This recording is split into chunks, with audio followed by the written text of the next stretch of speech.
planet, this planet would be in pretty damn dreadful shape. But it is in dreadful. Well, it's not as dreadful as it could be. Oh, no, that's not true. And what do you think the chemtrails are doing?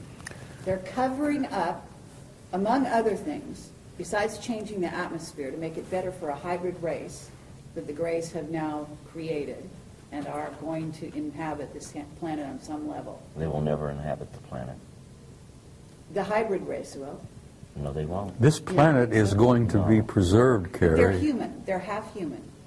Yes, but we are human. This is our planet. And in short, what we do with it, it's up to us. We're the flora on this planet. We're the fauna on this planet. I agree. We're the caretakers. And sorry, we're should there be a hostile force that was to invade us, we would put up a valiant defense. We couldn't win without outside help. But that outside help would come and help neutralize the threat, then leave as immediately as that outside threat, or that threat was neutralized. I know this to be the case. Yes, in early years, we would go ahead. We would go up and attempt to shoot UFOs down. July 26, 1952, an actual order was given to shoot down UFOs. They revoked it damn quickly, didn't they? By 5:30 that day. You damn right they did. The Soviet Union to this day still directs UFOs, or directs that their pilots will fire upon the UFOs. It's a big, big mistake. Absolutely. And they've lost planes as a result of that. The British did a report in 2000, December 2000, that talked about how little knowledge we had of what the British or what the Russians did as far as the UFOs that were over there. In December of 2000, the British released a report, and of course people say, well, the British went ahead and said there was nothing to UFOs. The report doesn't state that. The report even goes ahead, talks about radar sightings, about aircraft sightings, and even about the possibility of some crashes of our aircraft occurring, their aircraft occurring, because of UFO sightings. They know, and they put this right in the report, that the Soviets make attempts to shoot down UFOs and have lost aircraft in the process. And I have a copy of that entire report. Okay, but if we're working, you know that our government has got alliances with some of these groups, some of them that are not positive. In other words, what's transpiring on the planet right now is not positive, in part because we have a rogue group running the U.S., which is not our government as we knew it at one time. And that's the greed of man. Okay? But it's also that they're working with a group of ETs. Yes. And therefore, it's not just human against human. Well, it's not human against ET. It's human and ET against ET. You think the good guys aren't watching over us? I'll tell you this right now. You have people on this planet that aren't what they seem to be. That's right. We call them watchers. And the whole situation is, they're not going to come in and impose their will on us. It's imperative that what truly happens is the will of the people of this planet. But you may have to make sacrifices. But if the powers that be right now choose to listen to the evil side, they'll let that go for a little while. But once it becomes a threat to humanity as a whole, then like what Sergeant Major said, some outside force will step in. Let me tell you something, if I may interject something, Cliff. The good guys out there, whoever the hell you think they are, and whatever, it doesn't matter, they orchestrated the end of the Cold War. They came over our missile silos here in the United States. They hovered over our missile silos, where we had these intercontinental ballistic missiles that had 12 independently targeted warheads, each one with a 1 megaton warhead, and we were targeting the Soviet Union. And the Soviet Union had the same damn thing targeting us. Well, when Reagan was in office and Gorbachev was in office, these good guys came down and hovered over our missile silos, and they not only knocked off the computers They melted the warheads in our missiles. And they scrambled the guidance systems so badly that if the missile had ever gotten out of the silo, God knows where it would have gone. Miami or Schenectady wouldn't have mattered, because it wouldn't have exploded. It would just leave a hole in the ground. Okay. They did the same damn thing to Gorbachev's Soviet Union outside of St. Petersburg, outside of Moscow. They hovered over the warheads, melted the warheads, scrambled the guidance systems, and brought an end to the Cold War. Now, it even happened as late as 1980 at Brindlesham Forest at Bentwaters. I talked to Charlie Halt, who was the deputy post commander there, and I said, Colonel, the word I got from a general recently was that they screwed up the warheads and scrambled it. He says, screwed up hell, they stole some of them. Now, these are the good guys, and the good guys said to Gorbachev and to Reagan and to anyone else who was listening, and believe me, the Chinese were paying attention, they said, you guys are not going to screw up this goddamn planet. You're not going to destroy yourselves, that there will not be a nuclear war. We're going to see that you do not do that. And now these are the guys that are in control. Okay. Now, let me finish. There are alien groups that are pissing and moaning and among themselves and among us and moving things around and causing trouble here and there. But there is that third party beyond them that's in charge. Okay. If they're in charge, they're doing a hell of a bad No, job. well, you tell them about it. I will. And if you want to run into them and meet one of them face to face, as I have, I'm sure I have. you be prepared to give him some guidance on what you think would be the answer. Well, that's what we're doing here, okay? These people from off-planet, we're their progeny. We are their family. That's right. And therefore, we have their genetics. And therefore, like child is father to the man, we have every right to stand up and speak to them and tell them what is right and what is wrong with what is going on here, okay? And that means a lot of the different races. We are related to a lot of races out there, and you know it. I can see this adolescent child standing up and say, look, Pop, I'm going to tell you what I think needs to be done. And father looks down at the brat and says, well, good, tell me what you think.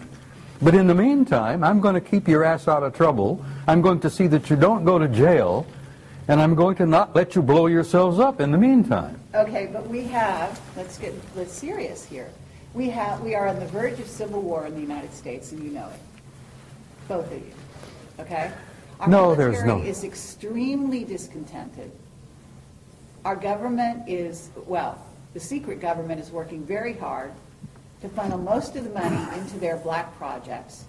We've got, in essence, a rogue civilization that's going off-planet using technology that is wild beyond our wildest dreams. And we are here in what, 2012, and we don't even have cars that fly. We are using old technology. They're demonstrating through NASA. They're taking astronauts off the planet in an unconscionable way, in tin cans that blow up and kill them. I mean, we have a situation here that is actually not in a great state of affairs. And we are on the verge of these games they're playing with chemtrails. They're ruining humans' health across the globe, especially in the United States. We've got underground bases. We've got dulce experimentation on humans that is going through the roof. We've got biological weapons labs across the nation. We've contaminated the planet with radiation from Fukushima, now in north of Chicago, and here in San Onofre, we've got another plant, some of which is being triggered by the powers that be.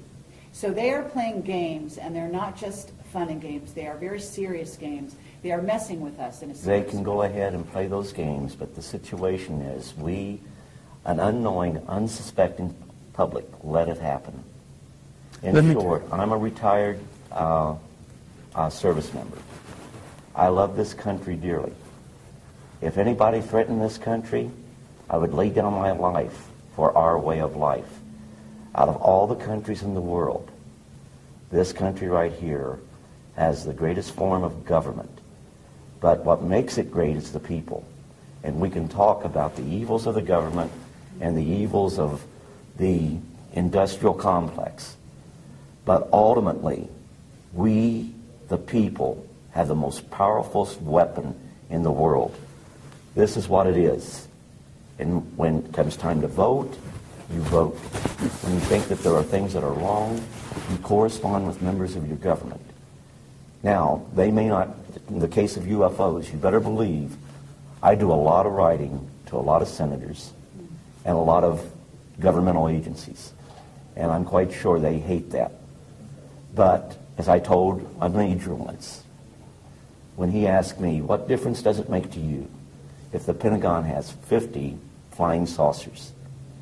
I went ahead and I said, sir, you have the luxury of not knowing the truth. Unfortunately, I do not share that luxury. Now, experiences such as the Sergeant Major's and mine, we may have different experiences. But when you put them all together, they paint a picture. And the situation is, why are we talking? I guarantee you the Sergeant Major loves this country just as much as I do. And we may be old codgers, but if you threaten our way of life, we would take up arms. I pledged my life for this country, and I still hold to that, and Cliff. that pledge is still dear to our heart. Okay, but you do understand you have a Oh, yes. government Oh, yes. that is ready to put people like you guys and me and probably a few other people in this room in jail for talking about the truth. Because they want to keep secrets and they want to continue with their way, which has become basically a rogue society, okay, behind our backs. Now, Bob Dean, I don't know. I know Bob knows the old boy's secrets. Okay, I know he was let in quite a while ago.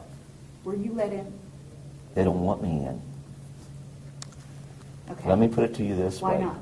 They don't want me in because the whole situation is, I don't like what's going on, and I wouldn't cooperate.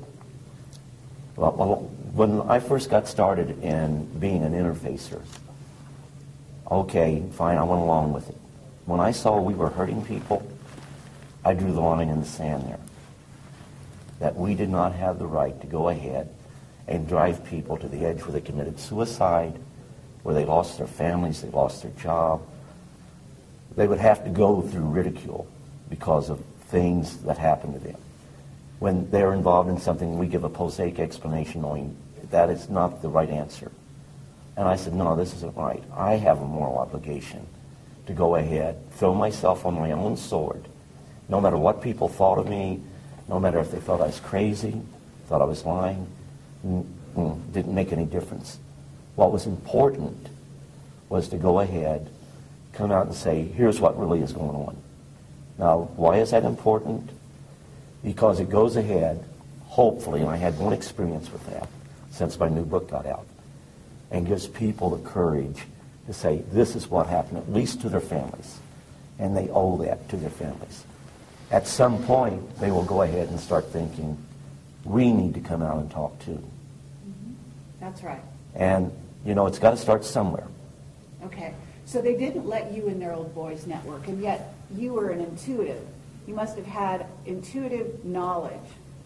You were used to contact, to deal with any survivors, isn't that right, in the craft? And so you have a unique ability.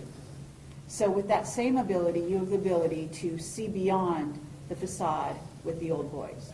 So although you weren't let in the way he was let in, you still know what he knows. Isn't that right? I'd agree. Okay. Bob, they let you in. Why I've been did on they the let you inside for many, many years, honey. And I've been a maverick. in? Yes. I started off Thank God. quietly, keeping my mouth shut. I got along just fine. Then I became pissed off. I got angry. Has nothing to do with courage. It's anger. I got angry as hell, and I'm a command sergeant major retired, and you don't piss me off and push me too far, because then I start pushing back. So I ended up becoming a threat. Then I became a nuisance. And I've learned since that I am now an asset. But The that's- reason I'm alive. You played their game to some degree. Well, I played it along to a certain point, and then I reached the same point that Cliff